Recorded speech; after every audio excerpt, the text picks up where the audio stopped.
I want to enlist you to be part of the solution.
Hey everybody, welcome to Downballot. We do this show live most Tuesdays, 7:30 p.m. Pacific, right here at twitch.tv/Echoplex Media.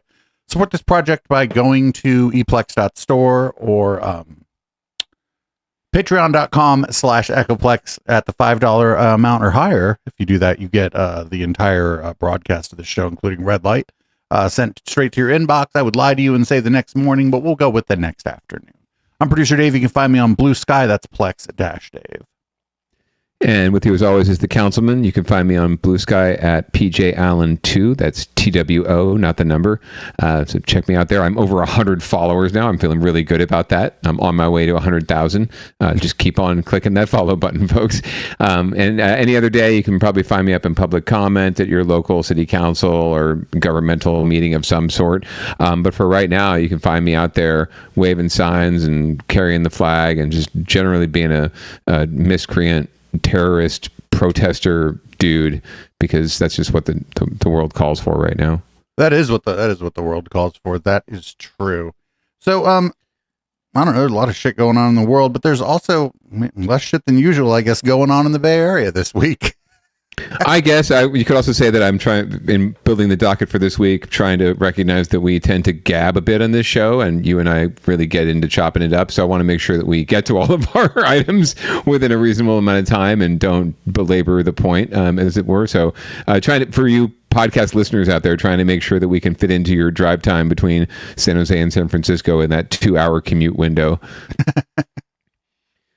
But for everyone listening and watching live, welcome. We love you. There might be somebody on the Icecast. Oh, there you go. I mean, I'm back in the day, I was on that Icecast all the time. But for our viewers in the chat, welcome as always. We love to have you. Please drop your comments in and join the chit chat.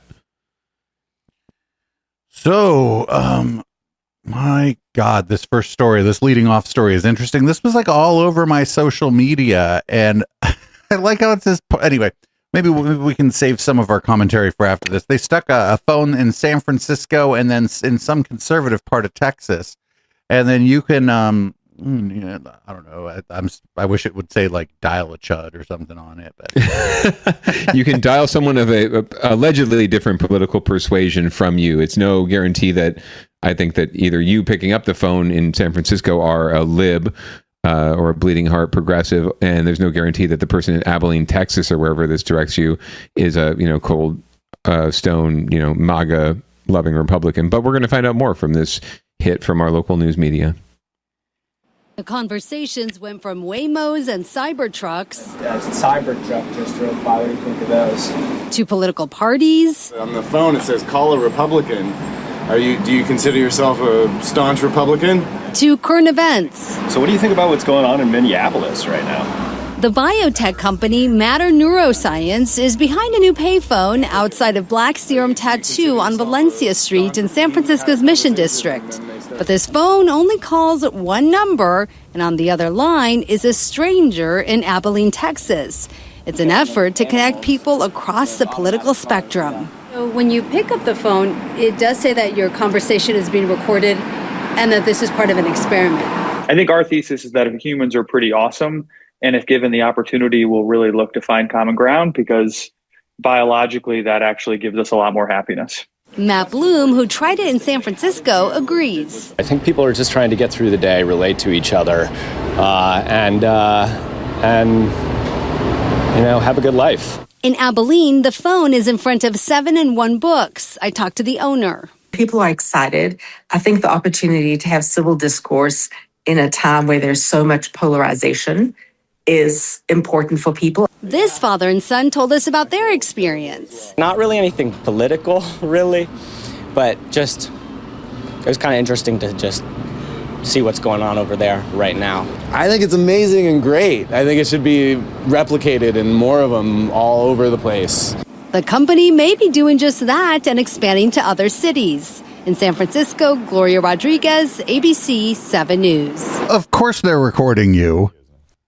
Yes. I mean, after all, this is a science experiment, so they have to collect data, right? But yeah, I mean, we're being recorded all the time. I'm being recorded right now by my phone, by the maker of which I don't need to name, but it's Apple. But yeah, we're always constantly being recorded, tracked in some way, no matter what you're doing.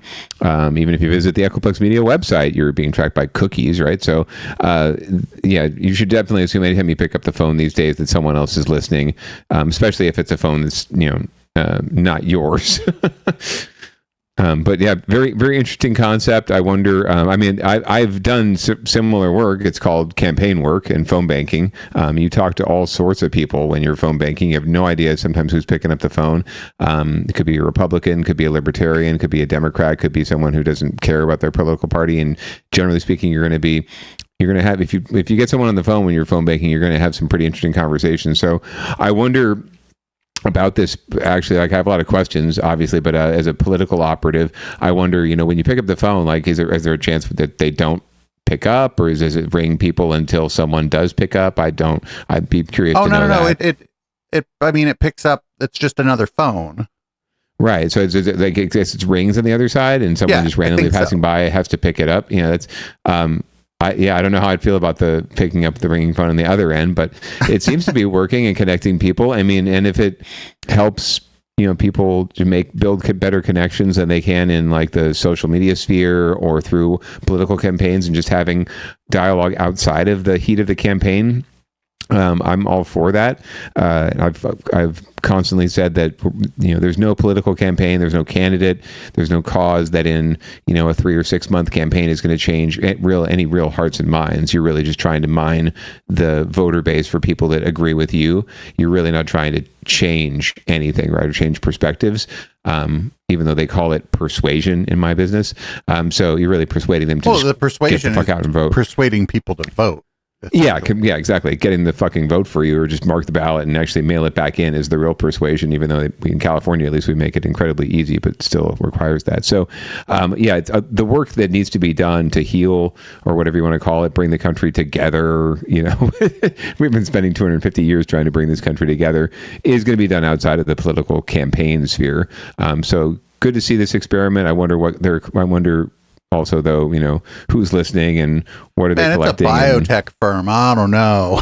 Yeah, the tech bro who got on there for the CEO does not look much different from Matt Mahan or anyone else out there who's been, or Peter Thiel, who's been in this space. And just because he has a beard and a man bun doesn't really separate him from that crop. So God knows what they're using it for. I don't know that I would necessarily want to pick up and try this out. But that being said, you know, I bet it gets real interesting in the Mission at night. Right, when just people are just leaving the bar or whatever, just fucking trashed. I mean, we'll get into it in a little bit, but you know, there's obviously some folks in the Mission walking around who are not necessarily in command of all their faculties for a variety of reasons, whether self-prescribed or otherwise. So that might get pretty interesting. I don't know that the same people exist in Abilene, Texas. I've never been to Abilene, but I imagine that they do. So that could get pretty gnarly. I imagine around 2 a.m. I'm going to lib out right here like a blue sky. I'm going to lib out hella blue sky and be like, well, they put it in front of a bookstore. So in Abilene, that's probably where you're actually going to find the Democrats, right? Right. Like I wonder how successful it is actually connecting people on opposite ends of the spectrum. You know, it said a lot that there's more that unites us than divides us in this country. And I do actually believe that, you know, fundamentally, I think most of us, you know, aspire to the same things. It's just we have a lot of us have very wide-ranging, even within certain political spectrums, right, and parties, wide-ranging ideas about how and why we need to accomplish those things. But generally speaking, you know, I do think people care about the same things and care about, you know, have the same goals. It's just our values and how we see things and the experiences we've had that define how we vote and, you know, the ideologies we support. But it's an interesting experiment. I'd love to see their white paper when this is all said and done. But who knows? Maybe they're just collecting the data and then selling it to Mark Zuckerberg. Yeah. That's what I'm wondering. Are they just trying to get like various different people's like voice patterns for some fucking chatbot they're making? Like I'm very curious what the terms and conditions are, like, to the extent, I mean, you agree to it obviously by picking up the phone, but I just wonder what they're doing with this. Yeah, 100%. There seems to be a disclaimer of some sort on the phone itself. But yeah, you're not signing any document. You're not, you know, officially, the consent you're giving is that you're trying it out, right? So, yeah, curious to know, but I doubt that our local news outlets are going to follow up to the extent where we learn all that. This is probably the only story we'll ever hear about it, unless you go. So if you're in the neighborhood and if you're on Valencia, if you know this tattoo parlor, maybe go check it out and drop us a line and let us know how it went and share your experience. We will share it in a future episode of Downballot. So we're going to move on to winners and losers, where there are no winners unless you were rooting for somebody, and that's not who wins. Yes. And speaking of rooting for anybody, there's a race for governor going on in California, which is not necessarily a down ballot race, which is why this didn't end up on Down Ballot Watch. But as we've conjectured for quite some time, and it's becoming more and more clear, the mayor of San Jose, Mayor Ed 209, Matt Mahan, is eyeing now and has not been made any has shed little less doubt as we go along as to whether or not he's considering a run for governor, because he doesn't feel like any of the candidates really truly represent his back to basics values. But he has been welcoming candidates to San Jose for conversations, and recently he welcomed one of the GOP, one of the Republican candidates, to take a little tour of one of our tiny home projects, and then he's going to talk about it in this clip from NBC Bay Area News. Well, now to the race for governor in California. Dealing with the unhoused appears to be a big issue with the upcoming gubernatorial campaign. Many of the candidates are coming to San Jose to learn about how the city is dealing with the issue. Today, it was Republican hopeful Steve Hilton. NBC Bay Area's Damon Trujillo is at a tiny homes facility in San Jose with more. Mayor Matt Mahan seems to be selling this tiny homes idea to all of the gubernatorial candidates. Many are getting a first-hand look at this concept right here in San Jose. Steve Hilton toured the facility on Guadalupe Parkway with the mayor. The mayor used the opportunity to discuss what he sees as major achievements and roadblocks at the state level. This is known as an emergency housing site with 96 modular units. The facility also offers case management and job training. The idea is to get the unhoused in here and get them back on their feet so they don't have to live on the streets anymore. The city says there is a high success rate in moving folks into permanent housing. So the mayor is hoping this can serve as a model for the state moving forward. What I'm interested in is how we can solve this problem in a real way, not shuffle people around from one place to another, not, make statements about how things are getting better when everyone knows that they're not. No matter who our next governor is, no matter which party they come from, we need them focused on solutions. Yes. And that's what today is about. We are leading the way on homelessness, on public safety. The mayor held a similar tour with other candidates a few weeks ago, including Tom Steyer and Katie Porter. So this is a message that the mayor hopes the next governor is focused on, and the mayor is willing to give a tour of this facility to anyone who is willing to help and make a change, he says. We're in San Jose. I'm Damian Trujillo, NBC Bay Area News.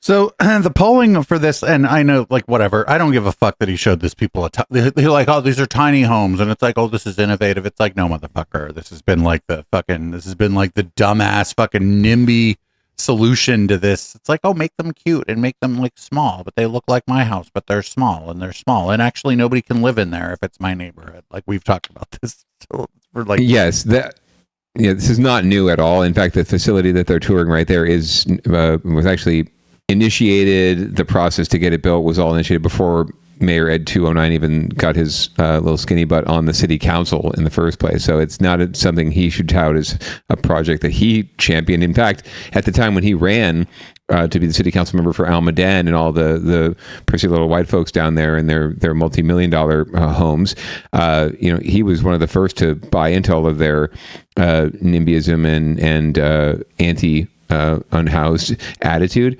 and more than likely drummed up a lot of vitriol and hate around that issue. But now that he's mayor, he's trying to tout, because it's a big issue now and everyone's suddenly concerned about it. He's trying to tout, projects that he had nothing to do with, that are, somewhat moving the needle, but not the solution, right? I've been past that project a number of times. It looks like exactly what it is. It's a bunch of old shipping containers that have been converted into housing. It looks like a barracks. They have chain link fence and barbed wire around it and safety lights. And it's actually adjacent to the police, the main police department station. In fact, in somewhere near downtown San Jose. Primarily because they could get the land cheaply to do it there, and they had excess land in a parking lot. But yeah, it looks like a prison. And so it's no wonder why when he talks about folks that don't refuse housing options, right, or don't want to come indoors, it's spots like that inspire that kind of attitude. Because why would you want to move from a place where you're comfortable, in a community you're comfortable, even if it isn't a tent or an RV, to a place that feels and looks and acts like a prison, right? So, he can tout it all he wants, but one, he had nothing to do with actually pushing this initiative forward. And two, this is all just performative to get his name in the papers and get his name in the blogs and on TV, and at the expense of these other candidates who are falling right into his trap, so that he can eventually declare his own run for governor and say, yeah, none of these people get it. I get it. Vote for me. I will solve this. Only I can fix it. So very savvy media play, but it rings really hollow if you know the history of the situation here in San Jose and elsewhere. So my Facebook feed is cursed, right? If I look at it on my phone without that FB Purity thing installed. I don't know if you know about FB Purity, but it gets rid of all the suggested and sponsored posts, so you actually just see the things that you follow and your friends. But anyway, on my phone, the Republicans are getting all fucking hard and shit because Steve Hilton seems to be leading in some of the polls, but there's like 105 Democrats. Right. I mean, and leading in the polls at this point means like you have 2 points. You're at 2%, so you're leading in the polls. There's just so many candidates, and there's a shit ton of Democrats running. So I just recently, and it's really telling that. I mentioned that, Mayor Ed 209 has been considering a run.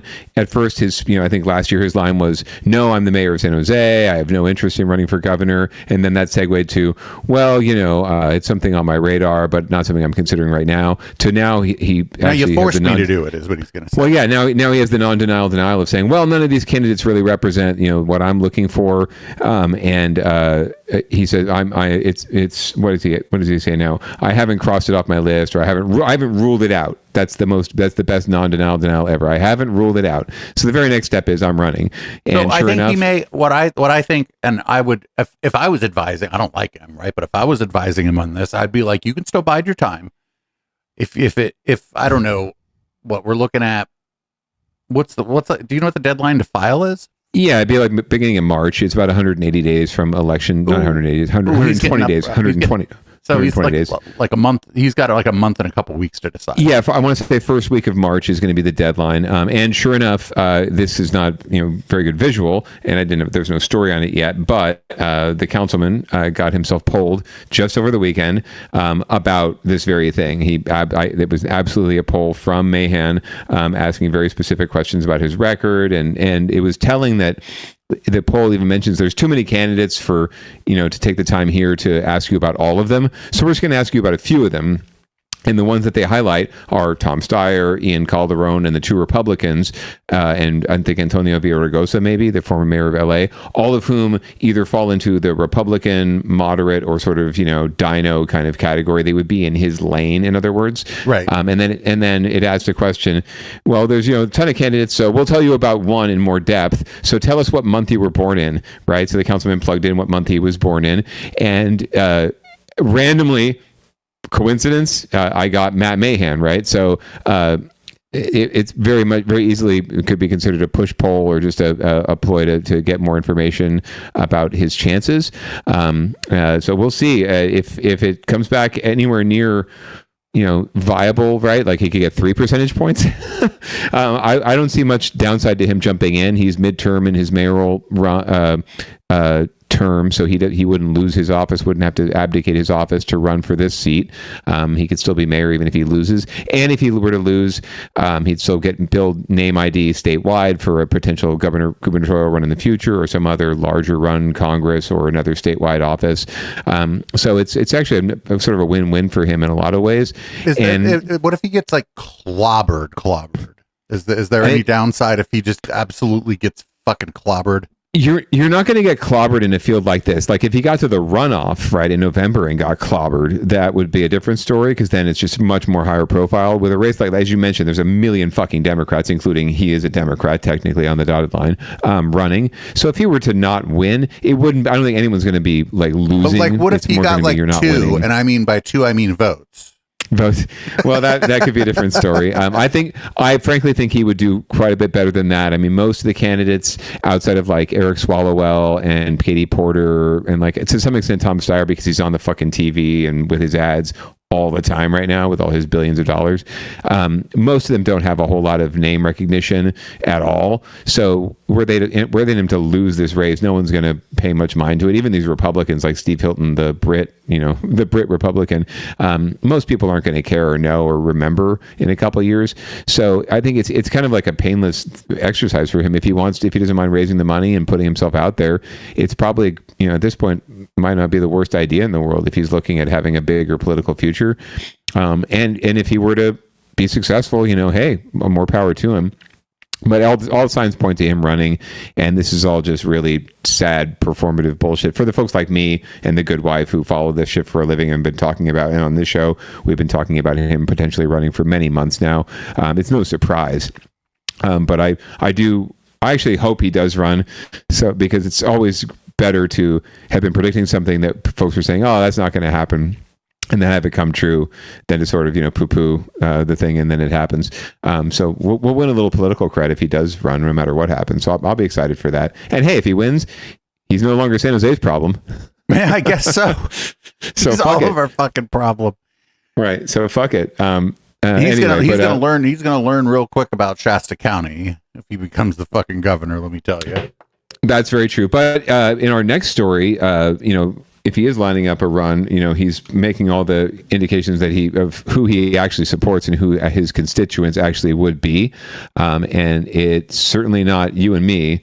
It's his billionaire friends. And we're going to learn more about that from KPIX. Tonight, we're diving into a controversial plan that could be headed to the ballot, a proposal to tax California's billionaires to make up for big cuts in federal funding to hospitals and healthcare programs.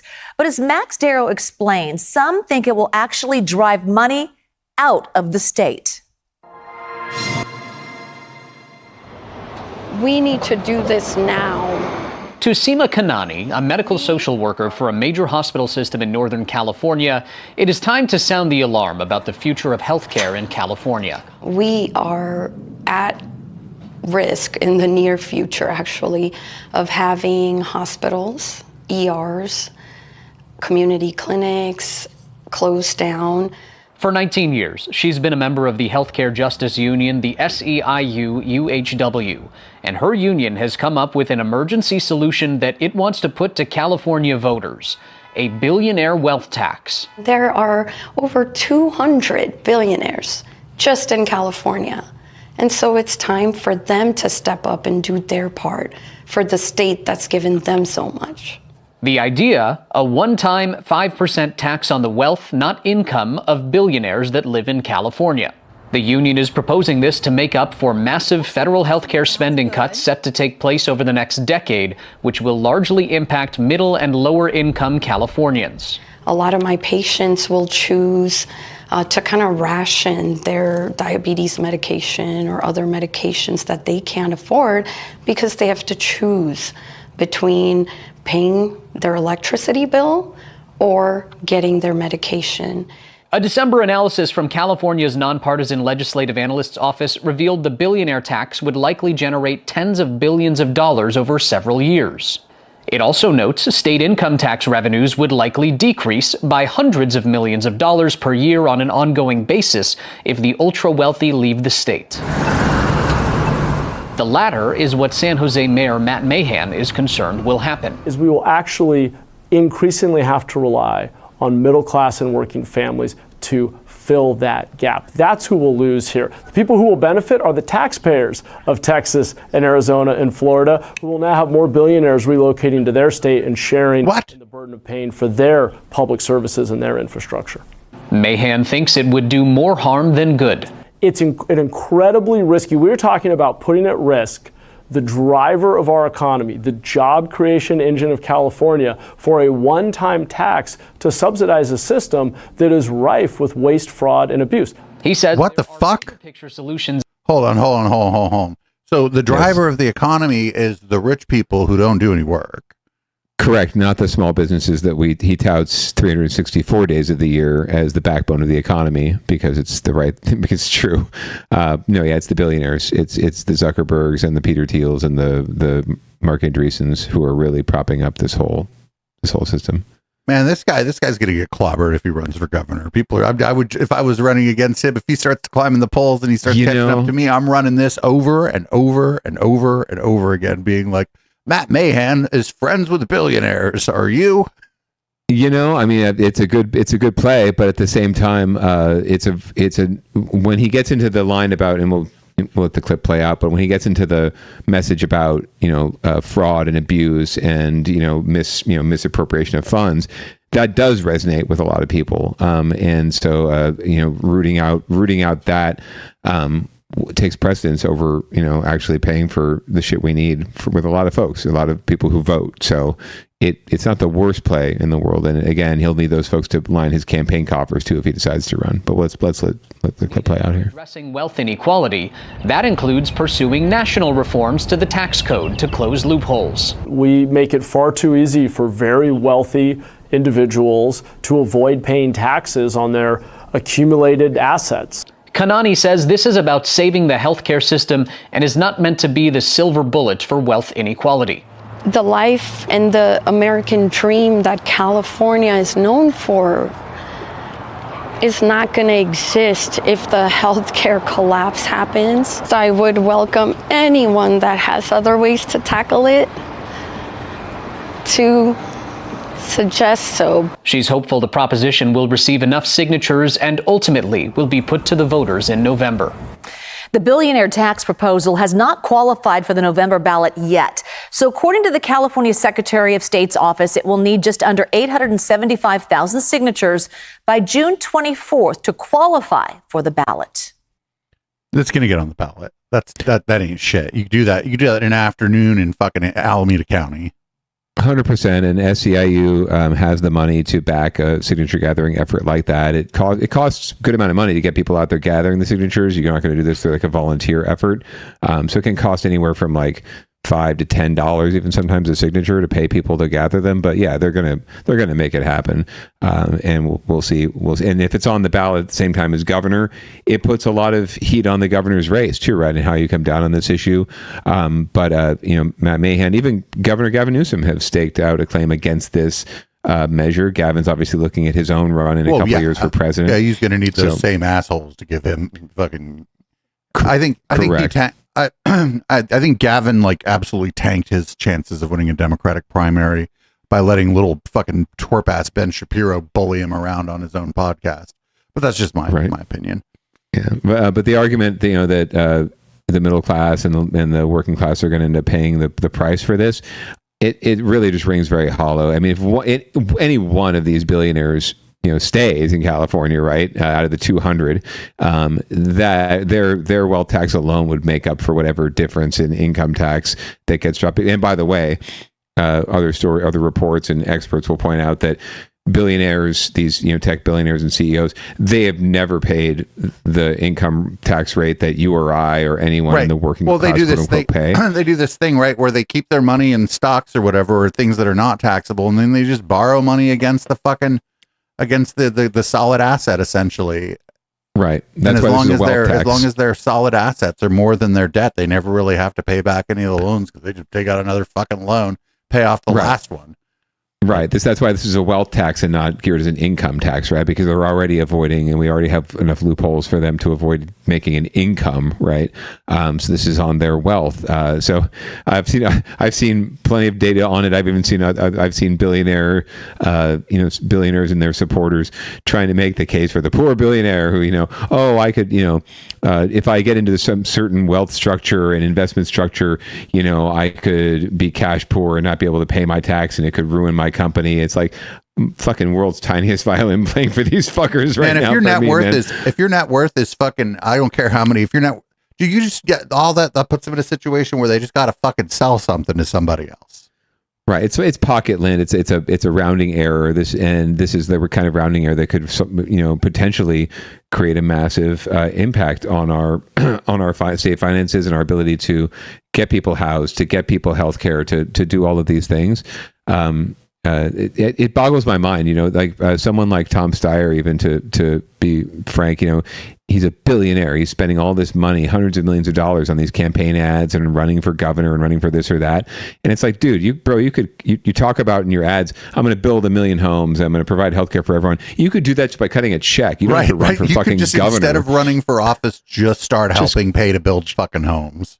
Right. Like, just cut the fucking check. Like, Aesop Rocky was on one of the late night shows the other night, and he said that, I don't do this whole performative thing where I go and get on TikTok handing out food to, hungry people and, helping pass out, sweaters and vests and blankets to the unhoused. I just went to my grandma's apartment complex and I paid everyone's rent.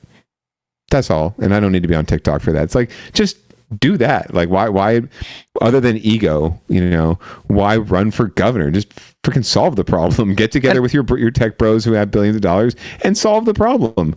So the reason I'm apprehensive about this is that all these people who you're trying to assess, not all of them, but a significant number of these people who you would be trying to assess this wealth tax on, they are litigious sons of bitches. And that's how a lot of them got their fucking money in the first place. Not just through litigation, but a lot of litigation going on in there. And so I just have a feeling that a lot of this fucking money that you're sucking up from these people might actually get sucked up having to defend fucking court cases against all these assholes when they fucking sue you. That's like the only fucking thing. That's like my main apprehension here is that I'm not saying this is illegal, but that doesn't mean that they fucking, 200 billionaires doesn't mean 106 of them suing the state of California isn't going to just suck up a ton of fucking money. Well, and it also would delay the actual collection of the funds, right? If there's this immediate emergency need, right? Like, it just kicks the can down the road. And that's exactly how developers get around, rent control, or landlords get around rent control, and developers get around inclusionary housing fees, and et cetera, et cetera. They just sue, right? And sometimes the lawsuits themselves, put so much of a tax on public municipalities and states to defend themselves that they just give up after a certain amount of time and negotiate something else that's just not as good anymore. Right, that's what I'm saying. Is like, out of these billionaires, say fucking 20 of them leave. Okay, 10% of them leave. Whatever, get the fuck out. Bye. Of the 180 or so that are left, well, fucking now 104 of them. There's an injunction on the state even collecting the fucking money because they're suing the fucking state, and now the state has to pony up the fucking money for the. These people are the legal team would be employed by the state, but you're paying them. They could be doing something else other than fighting fucking Peter Thiel's cousin's lawyer or whatever the shit is going on here. Right. Doing their jobs. And it would take, 2, 3, 5 years to play it all out anyway. So yeah, it's so that's the only thing. And I don't know. No, it would be tied up in litigation forever. Yeah, it very well could be. So I think I agree with you. I think it will get on the ballot. I think there are a lot of question marks out there about it. There's also been a push in the legislature to do more of a wealth tax in general. I don't know how far it's going to go, because at the end of the day, it's this political tug of war where these assholes in elected office need these assholes with the money to pay for their asshole campaigns, right, to stay in office. So why would they, at the end of the day, vote against their own self-interests unless they, actually were doing their job for the people and didn't care about getting reelected, but actually cared about, doing the right thing. That's the one thing about like the unions being politically powerful, right? There ain't a whole lot of billionaires at the union that this is that are going to be subject to this tax, right? No, none really. Like, the unions are built on the strength of people, right? Solidarity. So they're built on one person at a time and one worker at a time. So yeah, no one's getting super rich working for a union. I guarantee you that much. Like, like the person who sort of was able to first do this and like talk about it was Bernie Sanders. Remember the everybody was talking about the 27 Club, because not only was it a lot of rock stars killed themselves at 27, but also the average donation to the Sanders campaign was $27 for $27. $27. Yeah, no, and candidates like himself, like AOC, like Zora Mamdani, they're trying to build movements where you don't need the uber wealthy, you don't need the special interest, quote unquote, where your only special interest really is the people. But again, that's challenging. It's challenging to do that, to be bold enough to run that way and to run away from the money. And most politicians, most elected officials, most candidates just don't have those kind of ganas to be able to run that way. I think more should. I think those kind of candidates are proving that you can be successful, but the overwhelming majority of them do not, right? They'll still take PG&E's money. They'll still take Amazon's money and whoever else is willing to give them, big checks because they got to, meet those fundraising deadlines and get those ads on the air and do all the things. But you can choose to run one of two ways, and more people choose the easy way out and look for the big checks. So I think you're not going to get a lot of traction from elected officials on issues like this. So it's going to take unions and grassroots movements pushing to get these things in front of voters. It's one benefit of the citizens initiative system here in California, but it also costs a shit ton of money to get those signatures and get it on the ballot. So it is somewhat cost prohibitive to do that as well too. But in here, we'll see what happens. But I agree with you. They could be very problematic. I'll probably vote for it if it gets on the ballot. Because what else? Even voting, voting yes, even if it's like fucking symbolic, right? Even if you're like, well, it turns out that 71% of the people in this fucking state think that you need to pony up some money so that Meemaw can get her fucking medication, you asshole. Right. Right. And that can turn public opinion in a pretty significant way and turn it against politicians who suck up to these assholes too. So even if it were to fail. But not for nothing, like the idea here, the fact that it's one time and shit, I'm telling you, it's going to get so bogged down in litigation.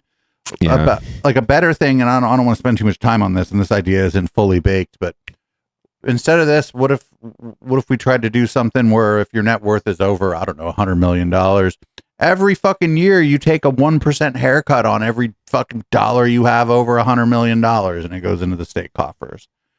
I don't see any problem with that. I have to take a minimum. I'd do it over $10 fucking million.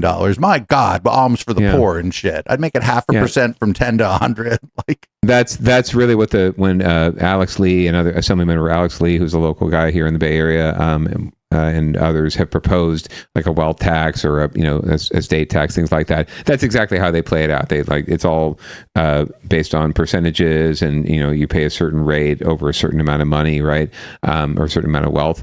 So that's the proposal, right? But again, it's easier. It's weird. It's easier. It's going to be easier for SEIU to get millions of signatures or however many they take, hundreds of thousands, to get this on the ballot and to get it, get voters to approve it. It's going to be easier to do that than to get, say, 41 state assembly members and 21, state senators to vote for something like this, right? Because of just how politics works. Like lobbyists and as they call it, the third house in Sacramento, they rule everything. So really, this may be the only way we get real reform is through this citizens initiative, which is open to anyone though too, like the corporations and the billionaires could come back and run a campaign to say like, no, we don't have to pay this, right? That might be the easiest solution for them is to I would like to have a negative tax on my wealth, actually. Right, and they could easily get that on the ballot too by bullshitting everyone about it. So again, we will see how it plays out. We will be here on Downballot bringing you all of the details as the election season plays out here. But we do have to move on. We do. We're going to move up to San Francisco, right across the bridge from me here. Daniel Lurie, the mayor, Ed 210. I don't know, somehow probably didn't want to tax the billionaires to make this happen, but wants some childcare and college tuition covered maybe by the city or something. I don't know. Or philanthropy or one of his buddies. So we'll see more about it from local news here. Public-private partnership. Public-private partnership. San Francisco is promising to put families first. We are going to make sure that every family has the opportunity to access childcare here in San Francisco. The average childcare cost in San Francisco is $36,000 a year for one child. Under the new Family Opportunity Agenda, the city is vowing to significantly reduce or even eliminate that expense. For families making up to 150% of area median income, so for a family of four, that's $230,000, you will get a full tuition credit for free childcare at one of our Early Learning for All network providers. We have over 500 of them across the city. According to the city, there are about 15,000 children between the ages of 0 to 5 in San Francisco who could be eligible for these benefits. The city is hoping this will keep more families here. It's incredible. People can consider staying here. We are a school that has children who went here are now bringing their own children, and they can consider staying at a time when a lot of people are considering moving out. Pacific Primary School is gearing up to inform the families who qualify. The city said the program starts now. Another aspect of this agenda is expediting high school students' pathway into college, allowing SFUSD students to earn an associate's degree while in high school or industry certifications at City College for free. This is a way of them actually maximizing their time in high school in an area that they find interesting, but also in an area where they know there are jobs that are in demand. The chancellor of San Francisco City College said the city is focusing efforts on these 5 sectors to provide those educational opportunities and or certifications before the students graduate from high school. The city is using unspent funds from Prop C to make all this happen. Okay, so the first one, like, whatever, it sounds like a good idea. I don't know where the fuck they're going to get the money, because they kept saying, oh, we're having a budget deficit. We don't have any money for anything. So I don't know where the fuck they're going to get the money for that, but I guess, like, whatever. The second one I don't like, actually. I feel like what's happening, what as a society, what we're doing to high school kids is kind of fucked up. Like, now it's just one more thing that they can do instead of just, like, being a teenager and going and getting wasted or whatever it is that they fucking would like to do. Yeah, well, no, but I mean, you know, let them. I'm just saying that, like, you know, for some of these sort of like hyper, like, ambitious parents or whatever, now, like, this is just another fucking thing to put on your fucking 16-year-old's plate that they need to do to, like, get ahead or to keep up with the fucking Joneses or whatever. And it's like super fucked up, because in high school, I mean, I did well in high school, but I wasn't under pressure to get a fucking college degree while I was there. My God. Sure, and frankly, I mean, you know, some kids just don't want to go to college anymore. They'd rather learn a trade or just get into the job market, or just, you know, it's just another step and another barrier for them. So, yeah, interesting to see. I mean, as far as paying for it, they did mention Prop C, which was, there have been a few Prop Cs in San Francisco. One of them was a few years ago. There was a Early Care and Education for All initiative that put a new tax on the lease of commercial property, of larger commercial properties. So they mentioned unspent money from that tax. I don't understand what unspent monies they might have, since they keep complaining about having budget deficits in San Francisco and elsewhere. Well, maybe that money was, like, earmarked specifically, and so they're able to divert it to this where they couldn't, like, divert it to. I don't know. Sure. I'm just. No, it's entirely possible. Yeah, entirely possible. But I just don't see. This is a pretty significant investment, so I don't see how that one tax is going to, you know, solve that problem. But if they, you know, we'll find out pretty quickly if it's going to work or not. But yeah, I mean, as far as the childcare angle goes, they're absolutely right. Like, childcare is crushing most American families and families in the Bay Area. The Good Wife and I alone, you know, we're in the lower end of that spectrum. They mentioned an average of, like, what, $36,000 a year. We're probably in the lower end of that. We send our child to an all-day preschool, and it's costing us about $24K a year total, right? But that's like a second mortgage for us, right? So it's incredibly cost prohibitive. We're actually praying for the day this year when she gets into transitional kindergarten at our local public school, but we're still going to be paying for, you know, after school programs, because that's not an all-day program. So it really is crushing the American working family and preventing them from really accumulating wealth and just sustaining themselves a little better. As far as the college tuition goes, yes, it's going to help the kids that want to go to college or want to move forward. They did that say way. that the high school grads would be eligible for vocational programs as well, though, for you know, it would be like HVAC, or I think they even mentioned HVAC on the list. They're prioritizing a few areas that are in high need and high demand too. Again, it's a city college system, and it's the associate degree system, which is great. It's another great leg up, but it's not as though they're giving them free tuition to Berkeley or Stanford. Well, or, that's the thing. Like, again, the vocational program thing, maybe even like your last couple of years of school, if you want to, instead of taking, I don't know, more fucking history, I don't know. The last thing we need is a bunch of fucking people running around who don't know history, but for whatever reason, if you can, like, go do a vocational program, like part of the last year of high school, if you're thinking about not going to college or whatever, that part's good. I just, like, don't like the you can earn an associate's degree while you're in high school thing. I just feel like there's just going to be a lot of fucking overachiever ass parents shoving that shit onto the plate of, like, young people who at the same time, they're like, our boys are like not masculine enough and they're fucking stuck on their phones and computers all day. Also, here, sit in front of your computer, get your fucking associate's degree, right? Right. Like have more time, spent, quote unquote learning and not enough living. Right. But I don't want to poo-poo this entirely. I think in concept and values, but yeah, I'm all for, free childcare. I'm all for free education. For a variety of reasons. So yet the devil's in the details. You have to be seen if it actually plays out and they can actually afford it and make this work. And then there's also the question of adoption and people actually doing it and taking advantage of it.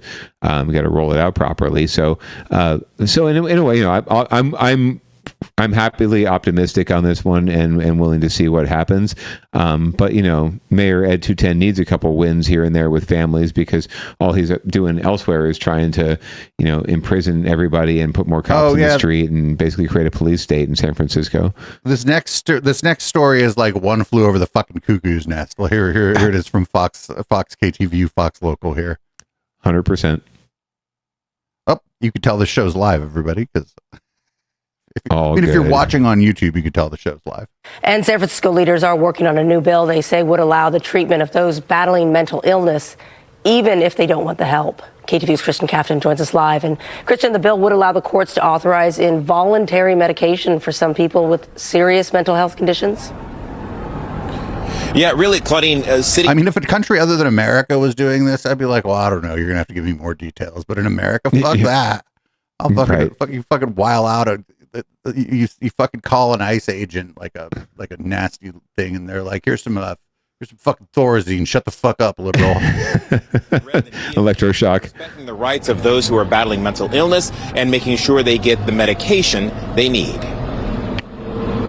The most recent homeless count in San Francisco found just over half report facing mental illness. Now, San Francisco leaders are proposing a new law aimed at making sure those who need medication get the help they need, even if their mental illness. This is so fucked up because poor people can't afford their fucking medication, and now they're gonna fucking force like the people one level below. They're gonna do like a forced fucking medication program of the people one level below the working poor and the fuck. Oh my god, dude, this is so fucked up.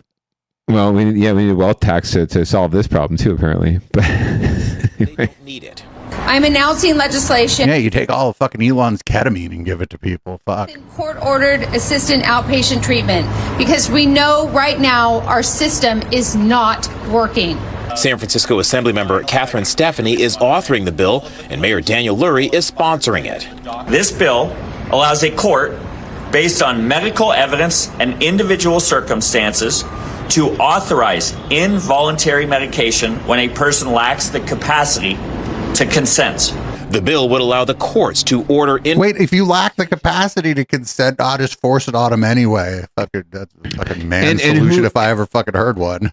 Right, and granted, there's a lot of there's actually a lot of quote unquote progressive state legislators standing up there with the mayor on this, but it's like, who's making that call, right? It's just like, who's listening to these conversations on this payphone?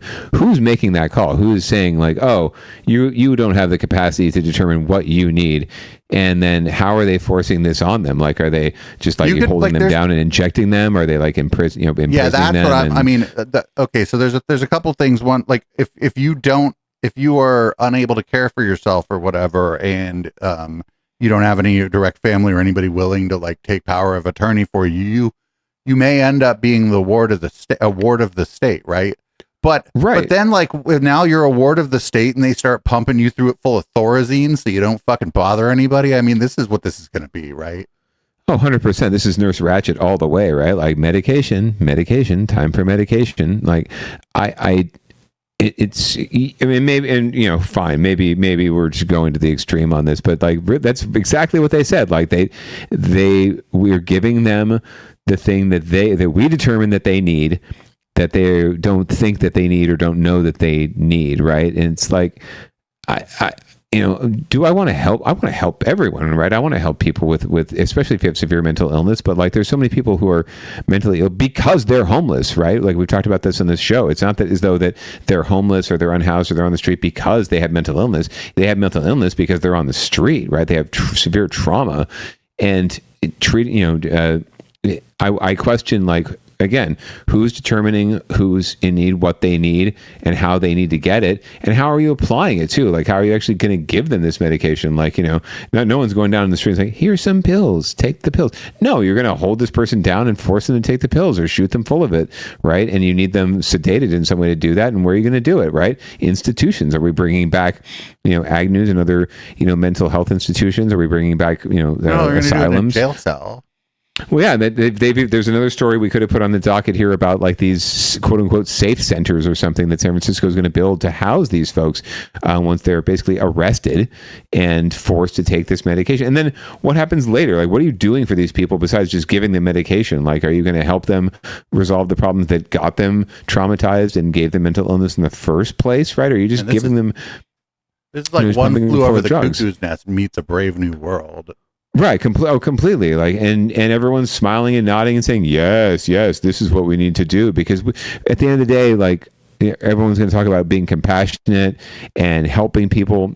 But really what it is we don't like looking at it. We don't like having to deal with it. We don't like having to do the hard work of like actually sitting down and working with people who have these issues and trying to figure out what they actually do need and how we actually what do they want? Help them.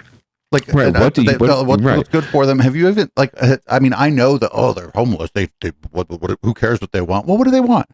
Actually, it would be nice to like what does somebody who's addicted to drugs or alcohol, possibly as a result of being on the street, or possibly a little column A, a little column B going on there, right? And like maybe ask them, what do you want? What can we do? Right, like what do you need? But what do you want? You might be surprised at some of the fucking answers you get from these people.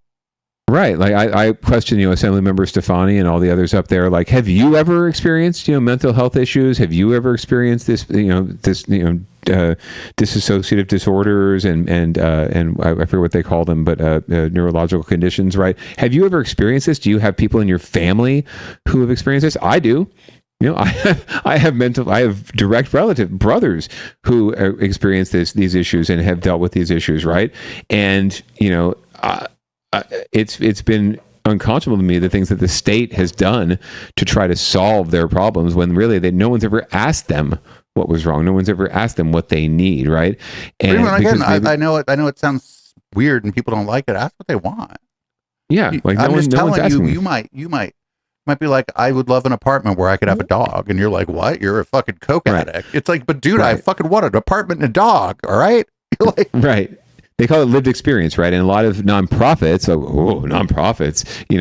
that are actually trying to help people and solve systemic issues, they are now really focused on getting lived experience in their program design, in their outreach, and their boards of directors, even where people who have lived through this, right, and know what's going, what it means, are now there to inform them and help them ask the right questions and take the right approach.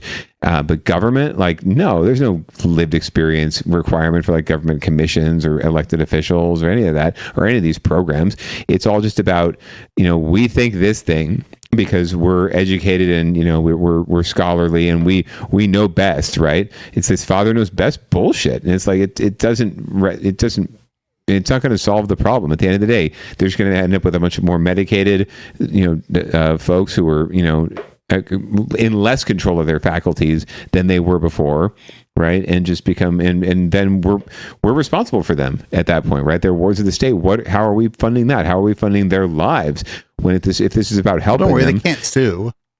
Yeah, right. If it's about helping them, they're just going to be sitting in a cell somewhere, right? All drugged up on Thorazine, like you're saying, for years, and no one's actually solving the underlying problem, like we've talked about before. There's a reason why people are experiencing mental health issues. A very small fraction of people, actually, are homeless or unhoused or in this kind of situation because of,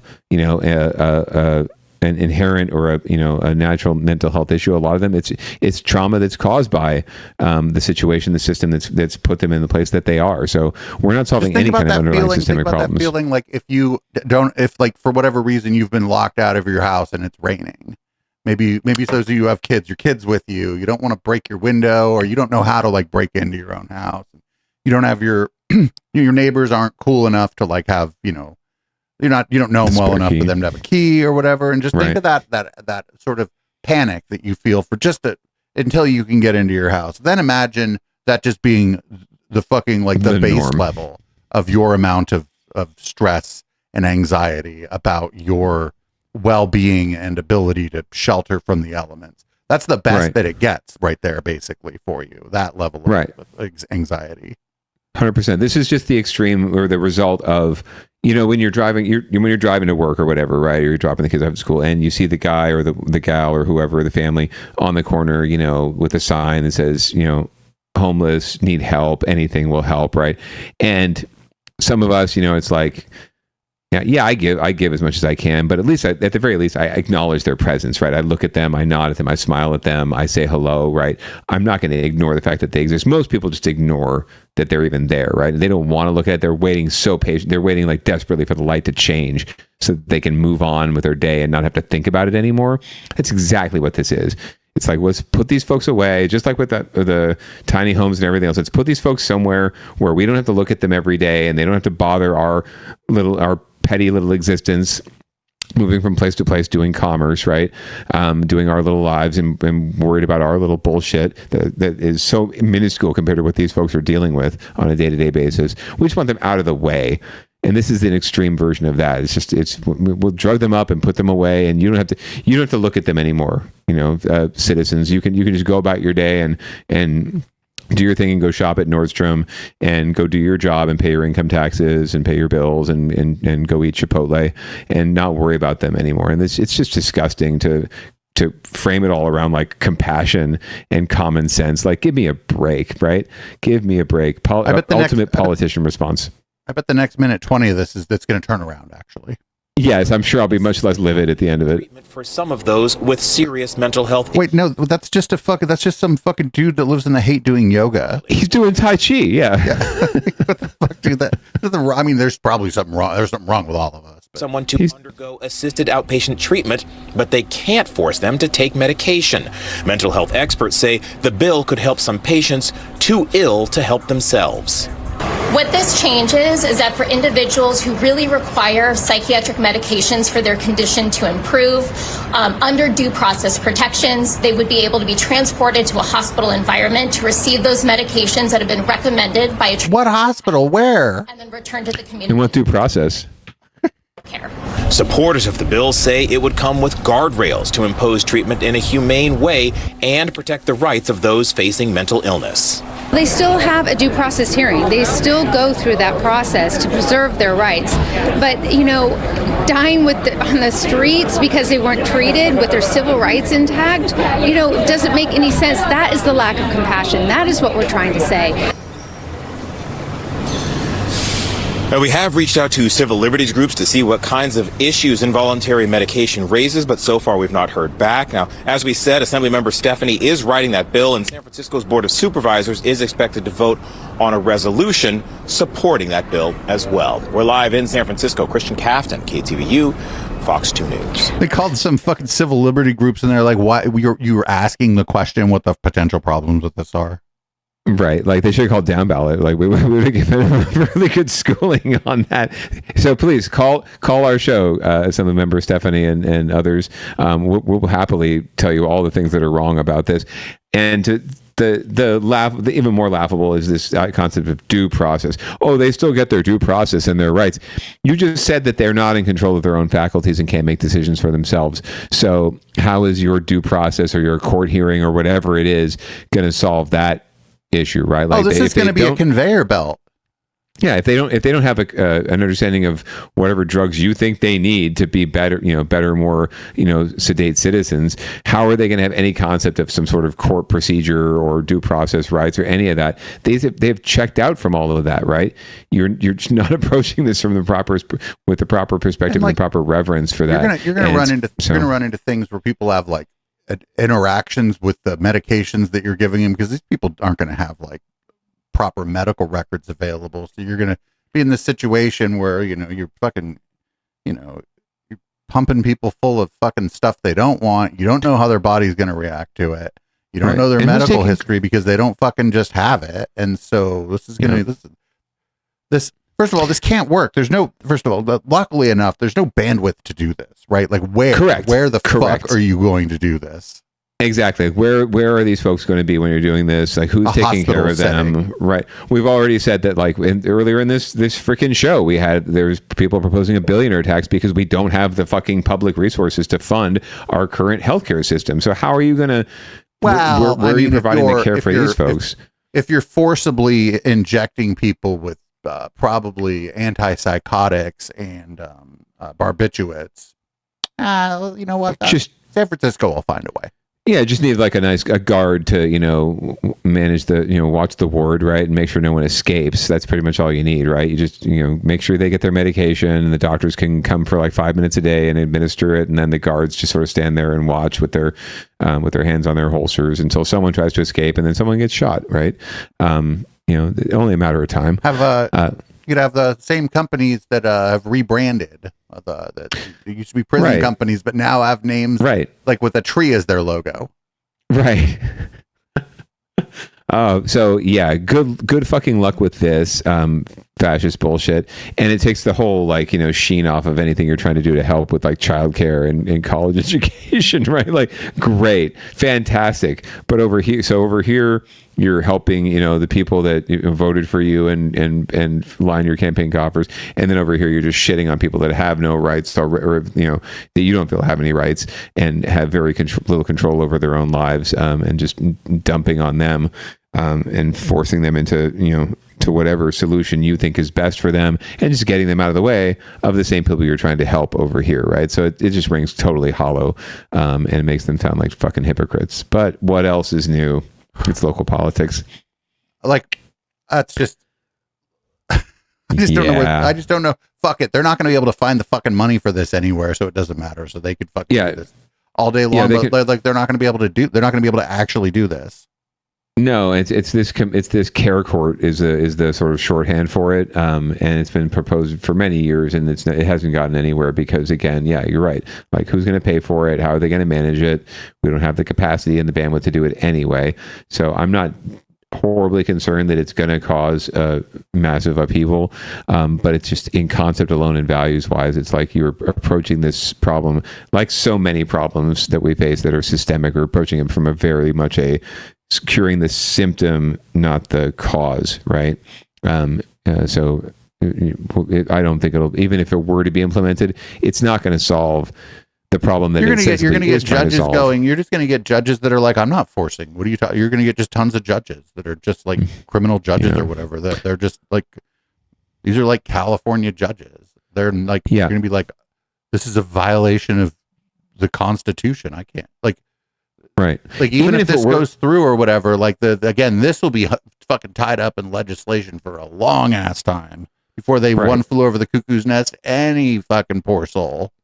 Right. And even if it were to be quote unquote successful, according to what they're saying they're trying to do, right, it's not solving the underlying issue. And you're always going to have just a churn of folks who are going to be subject to this and experiencing the same conditions, because you're not solving the housing crisis, you're not solving the childcare crisis, you're not solving the drug addiction and mental health crisis.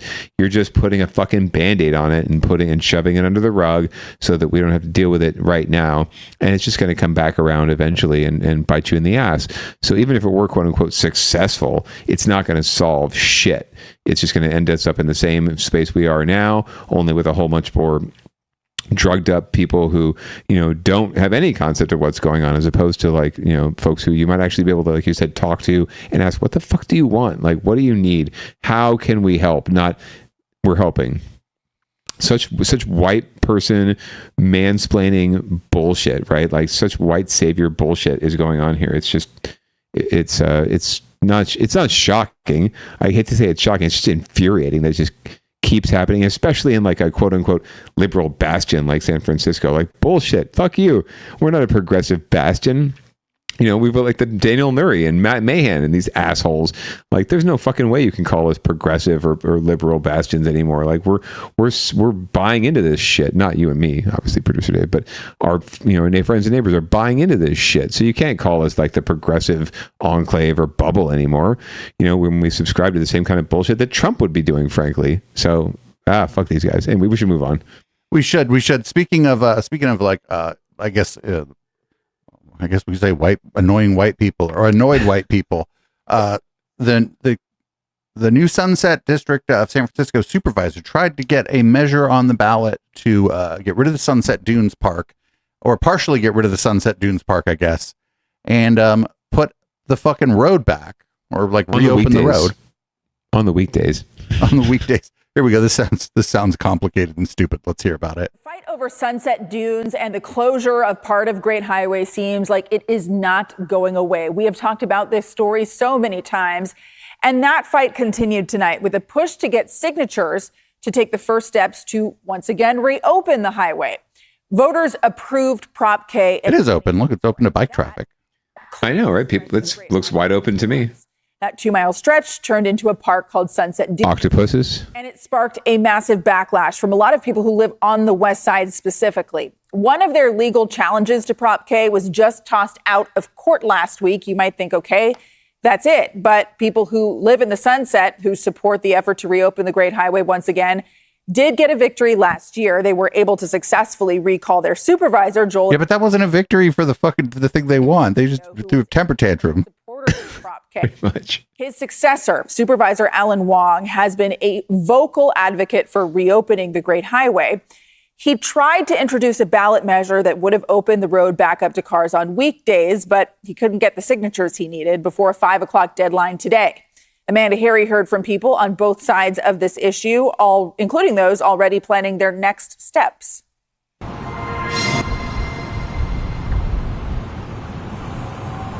Sunset Dunes, the city's newest park on a portion of the Great Highway, has become vital to Heidi Moseson. It's not an exaggeration to say, transform the way my daily life is and how it feels to be out in my neighborhood. She sees her neighbors and walks with her kids in the park.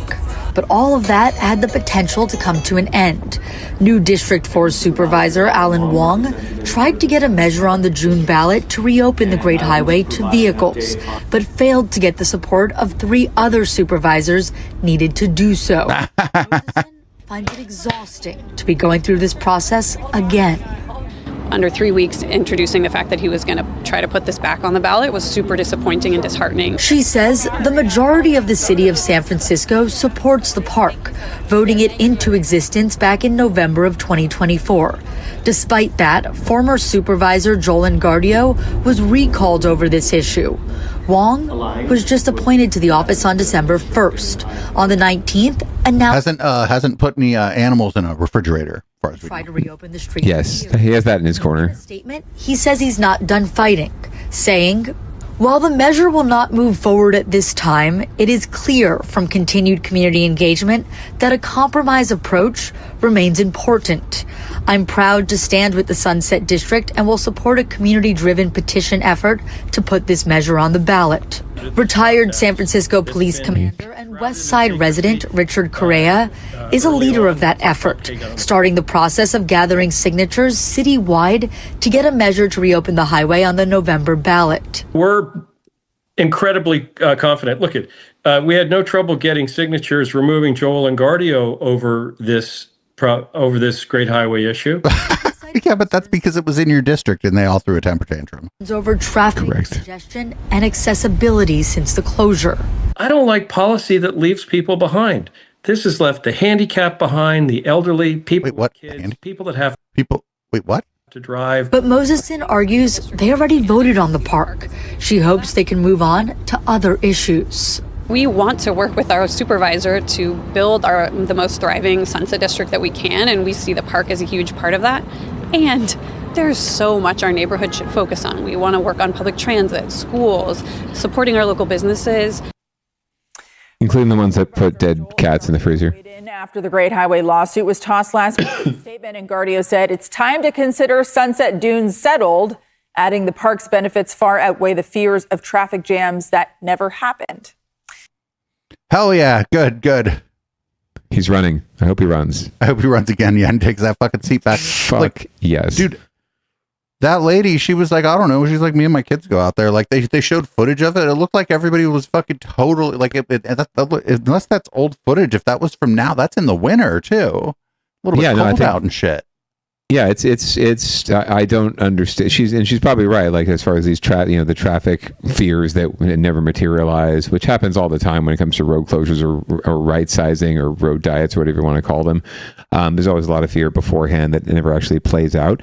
But I'm just curious to understand a little more about that high powered attorney who's fronting the effort to get this on the ballot. Like, first of all, it's handicapped is no longer the approved nomenclature. Right, that's not the right word, but also like what disabled people, like people living with disabilities. What are they banned from the park? What were they fucking? Yeah, I don't. Were they using the Great Highway disproportionately to other people? Like, what the fuck is he talking about? Yeah, I don't understand. And seniors, like, I don't understand exactly how having a road is more beneficial than a park to those folks. Those two cohort of people, just for a variety of reasons, are more likely to rely on public transit to get around the city. Actually.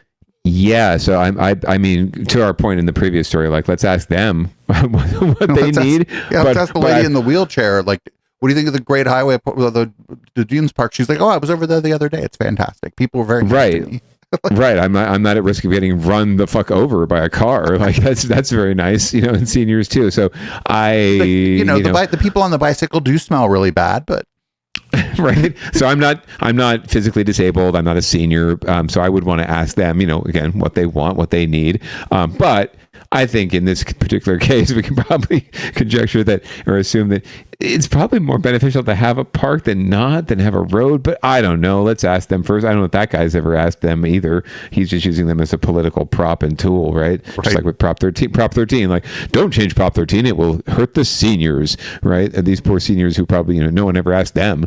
Yeah. Well, and also like Prop 13, like there's, I would be exemptions. I'd be fine. Like if we get rid of Prop 13, I'd be fine with carve outs. Like, well, as soon as you retire, we'll fix your property taxes. It just is but while you're working, sorry, Charlie. Right? That's all Prop 13 really is a carve out, and it carves out commercial properties, which is the bigger bugaboo in that whole. But that's a whole different episode of Downballot. Anyway, good on you, new Supervisor Wong, for basically caving to community pressure from the loudest voices in your community and not like doing what you said you were going to do, which is listen to people. Right? You're obviously not listening to a lot of your constituents, like the young lady who was talking about her family's experience, right, and the folks who are supportive of the park. You're obviously listening to a certain contingent of voters because you don't want to get your ass recalled or you don't want to get voted out this year, right, when you actually face election. I figured there's like a way to navigate this, especially now that this didn't work. You're like, hey, we don't have the support of the city council. I don't think we're going to be able to gather the signatures we need. And I feel like you just say, we have things shit to do. We have things to do. We have housing to build for people. We have childcare to provide for people, right? We have college to pay for. We have so many things that small businesses to support that don't, leave dead cats in their freezer, right? I hate to keep belaboring that, but it's just so fucking funny. So downballot-y. We have so many more important fish to fry, as they say. Why are we fucking adjudicating this over and over and over again? But it's so San Francisco that it fucking hurts. It's so downballot that it hurts. Like, we're getting plenty of traction out of this. Even in a slow news week, there's absolutely a way to fill our docket. Like, this wasn't the only one too. I could have thrown up like 2 or 3 stories about Sunset Dunes on the docket this week if we were really short for stories. So get your shit together. That's why it's under Get Your Shit Together. Get your shit together, Supervisor Wong. Start focusing on what the community really needs and do what you said you were going to do. Listen to people and listen to real people. And say you lost, take the L and fucking move on. My God. Right. And it's not his L too. That's the sad thing. It's not even his L. It would be so fucking easy. Just be like, hey, I listen to the community and I talk to my colleagues and this is what it is. The people voted for it. Let's move on and we'll talk about it later. Right. Like, it would be so easy to get a dub doing that. Instead, he's taking an L deliberately. It's like he's setting himself up for an L, and it's like, you don't need to do that. And eventually the pendulum swings back, right? Like, there was a special election to recall Supervisor.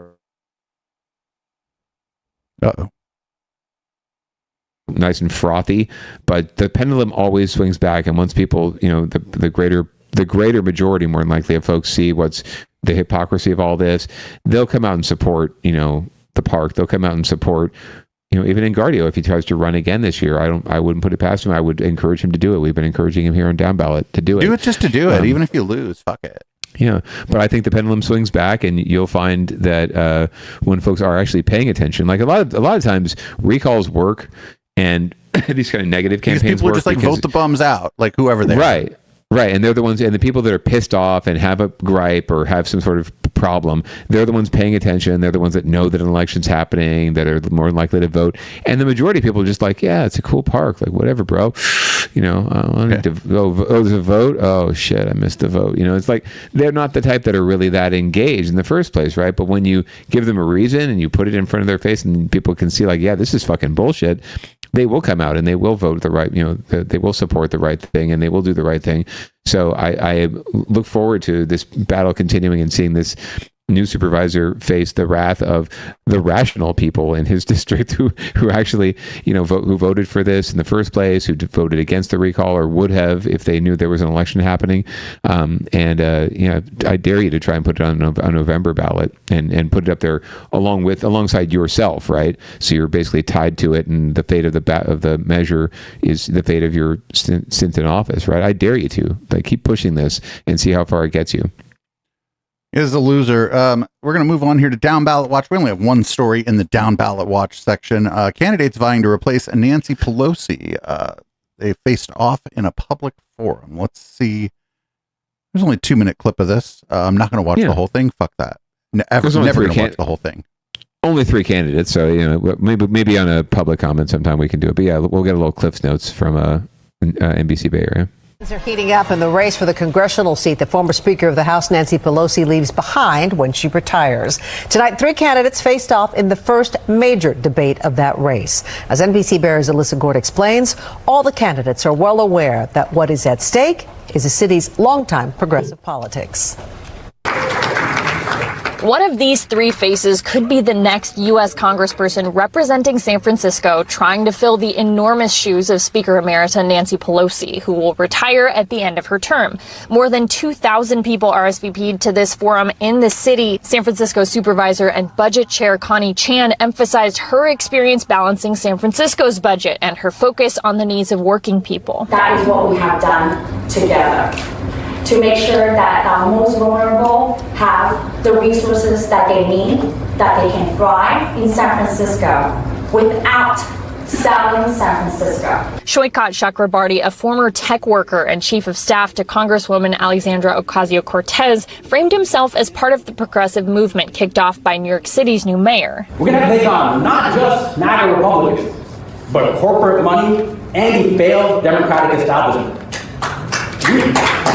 We need to completely change the direction and the leadership of the Democratic Party. And state senator and former San Francisco supervisor Scott Wiener touted his track record of getting laws passed and working on housing policy. We are at a moment in time where we need Democrats who don't just talk, who don't just grandstand, Democrats who know how to build the diverse coalitions to turn progressive ideas. This is the white guy in the race. Into progressive. Yes. All 3 spoke out against President Trump, corporate money, and billionaires. No, there weren't surprises. We kind of expected to hear what we're hearing. The candidates all recognized the person elected to this seat has the potential to influence politics nationwide. The audience gets that too. Many are still weighing their options.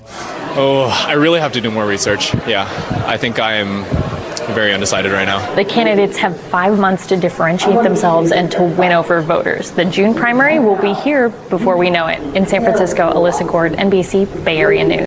If I was in that district, I don't know who the fuck I'd be voting for either.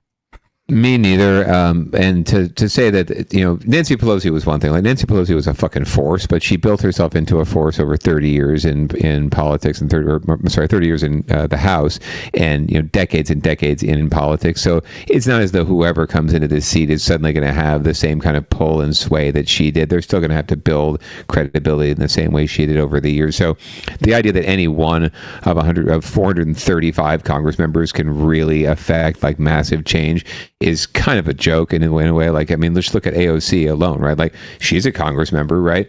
She talks a great game, but like and it's not her fault, but she has not been able to, affect massive change just in her role as a Congress member, right? Her election and her being there in the first place is a testament and a statement in and of itself. and a good sign, but in no way has she been able to affect the kind of significant systemic change that an executive could, right? Whoever wins this is going to have a long road to hoe to actually build the kind of coalitions and do all the things that they talk about doing. But just like any election, there's just a lot of talk and not a lot of reality. Whoever this is, right? They're just gonna they're gonna be new. They're gonna be fresh. They say freshman. We'll go with fresh person. Because it sounds different too. It sounds like people maybe just out of the shower or something.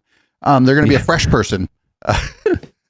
Congress they got a 2-in-1 shampoo conditioner going on, and they're gonna have to kind of just show up and kind of get in where they fit in and fucking go along to get along, at least until they get the lay of the land anyway, and that might take their first term. Yeah, I mean, we saw the same thing with the race we covered last year here in the South Bay with Sam Liccardo and Evan Lowe, right? Like both talking a lot about all the things that they wanted to accomplish. At the end of the day, Liccardo won, but has he really been able to affect any kind of significant change? No, I kind of forgot about him. Right, he was probably more successful as mayor of San Jose, even though in San Jose the mayor doesn't have a whole lot of power, executive power, but he probably got a lot more done. He's probably used to getting a lot more done. Now he just has to have town halls and try to and just issue press releases, but not actually get anything done because again you're one of 435 people in a minority. Congress people are there? You're and again you just got there. It doesn't matter that you're Sam Liccardo and you think you're king shit or whatever. Right, it doesn't matter. You just got there. You gotta get in line. You gotta take a fucking number. You just got here, friend. Yeah, you don't even go here, brother. Like you got to get on your committees and pay your dues, right? And so like with Nancy Pelosi, like she didn't just run, win, and then become the Speaker of the fucking House. Like she spent 30 fucking years in Congress, to building that kind of building that credibility, getting to that point where she could get into that position of power and really systemic change. So good luck, have fun with this. I would have no fucking idea who I'd vote for at this point, because they've all got pros, they've all got cons, and they're all con artists because they're politicians, no matter what AOC's former staffer thinks of himself. Be leaning toward Wiener just because fucking Hamburglar Dan hates him for no reason. So I'd be leaning toward anybody that Hamburglar Dan has said homophobic things about on his show. I would be just inclined to vote for.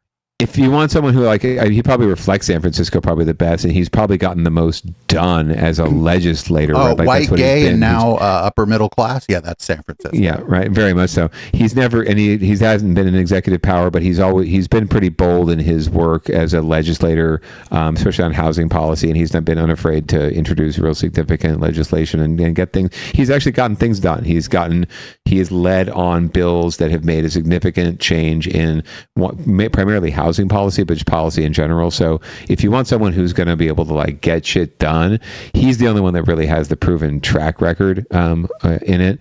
But Wiener swallows well a fucking 2028.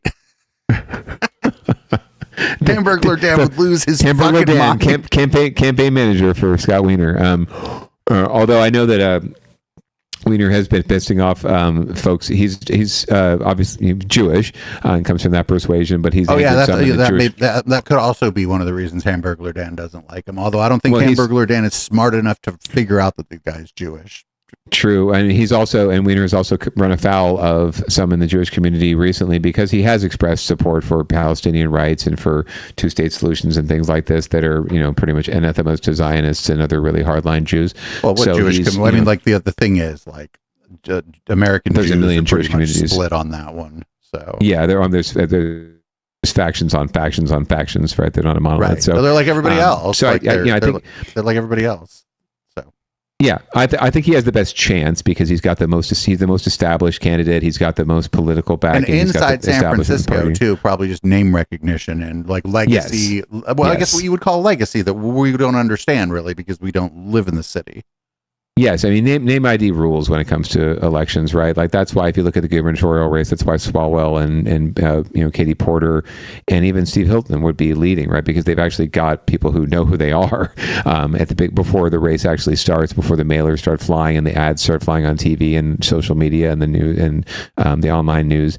So absent any other information, it's really just name ID. But if you start from a good position there, you're in a good spot. So I do think he has the inside lane out of those three candidates. I'm surprised that others haven't popped up, but it could also be because he is such a strong candidate that no one that folks see that as sort of a non-starter, and they don't want to take the L or get their butts kicked. But it should be a fun race, and we'll follow it, of course, avidly here on Downballot. We'll see. This one will be like big on the news at least, so we'll be able to keep an eye on it. One more thing. It's you said that there. I saw the thing. It's like, we're gonna name a street after a legend in Golden Gate Park, and I was like, is Bob Weir? Fuck no, it's a goddamn alligator. Hell yeah. When I first saw the story, I'm like, yep, it must be about Bob Weir, but nope, it's about Claude. Let's learn more about it from our local news friends. Today, hundreds of people gathered in Golden Gate Park to celebrate the life and legacy of a San Francisco icon. The California Academy of Sciences honored Claude, the beloved albino alligator. Claude was 30 years old and lived at the Academy for 17 years until his death just last month. Look at that turnout. Activities included a NOLA-style second line parade and a nod to his... that's the alligator's favorite music, too. A costume, of course, he's from New Orleans. And stories shared by the late Gator's care team. There was something just magical about watching him, You had to wait and wait for him to move, and if he did at all. And there was just something really touching about being near him and watching him.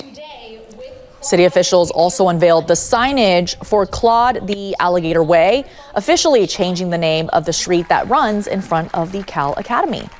Hell yeah, dude. I'm fucking so glad. I was like, this is about Bob Weir. Why is this on there? And then I fucking clicked on it like just now, and I'm like, it's a fucking alligator. Hell yeah.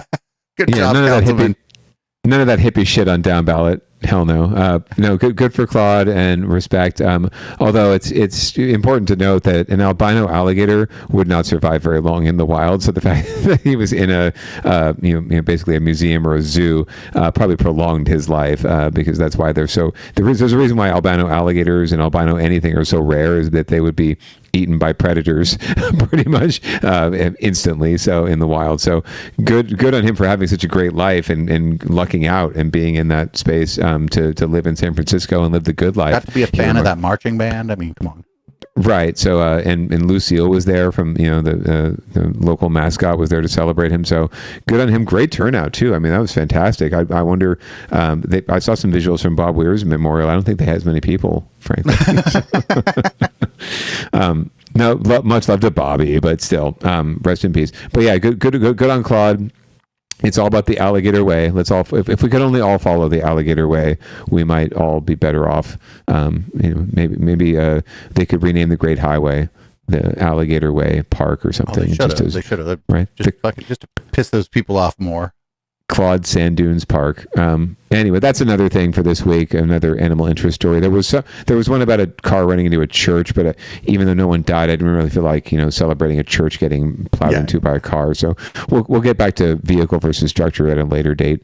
But anyway, thanks as always for running the knobs for another wonderful episode of Downballot, Producer Dave. Well, I already have you full screen. I'm going to change the lights. So you want to read the show out? Hey, of course. This is the Councilman and Producer Dave coming at you live on the Twitch thing and later on in the audio podcast format. Please keep downloading, keep watching the 69th best podcast in California, according to some dude. Make sure you get your vaccinations because it's flu season and also COVID season. Wear a mask where it's appropriate. Pants are completely optional. As always, we're going to leave you with some audible smoke signal and invite you to join us once again just about every Tuesday at 7:30 p.m. Pacific, right here on twitch.tv/Echoplex Media. Peace out and have a wonderful week.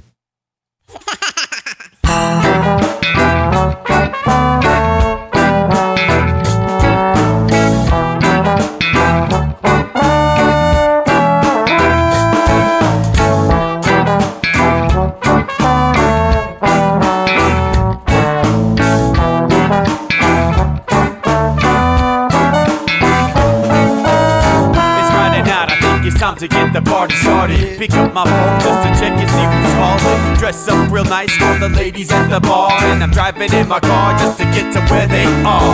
Here at the local scene is where I plant my feet. It's where I smoke my cigarette and I hold my drink. I look at all my friends, they're all blazing greens. Here at the front of the stage, waiting for MTV. Where are those guys who's dead? standing next to me with a pipe in his hand, ready to blaze for me. About 5 minutes later, we're all singing Queen. I get the fuck up on stage, man, rock the scene.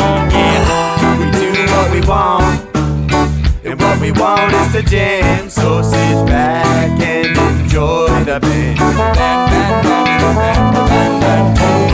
We do what we want, and what we want is to jam. So sit back and enjoy the band. Enjoy that band. I turn and head back to the bar for a refill, man, because you know where we are. We're headed out to the car to smoke another one and another one. Now just when the magic starts kicking in, I hear relapse playing, you know it's time to head in. Alright everybody, now it's time to grab a new drink, spark it if you got it, and then pass it to me. Yeah, we do what we want, and what we want is to jam. So sit back and enjoy the band.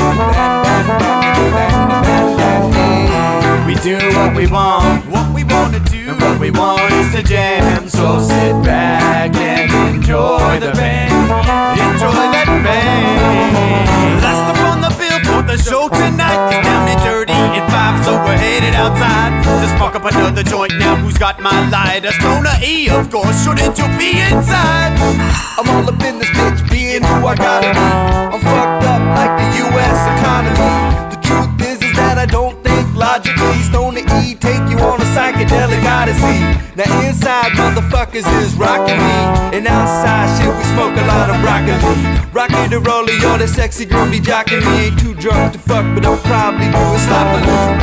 We do what we wanna do, and what we want is to jam. So sit back and enjoy the band. Enjoy the band, enjoy the band. We do what we want, and what we want is to jam. So sit back and enjoy the band. Yeah, yeah, yeah. Molly say that he like jamming, and he hope he like jamming too. Well, I gotta say, thank you, Bob, we do. Yes, I gotta say, thank you, Bob, we do. Well, Bob Marley said that he like jamming, and he hope he like jamming too. Well, I gotta say, thank you, Bob, we do. Yes, I gotta say, thank you, Bob, we do. We do what we want, and what we want is to jam. So sit back and enjoy the band. We do what we want, and what we wanna do, what we want is to jam. So sit back and enjoy the band. Enjoy that band. We do what we wanna do, what we want is to jam. So sit back and enjoy the band. Enjoy that band. We do what we want, and what we want is to jam. So sit back and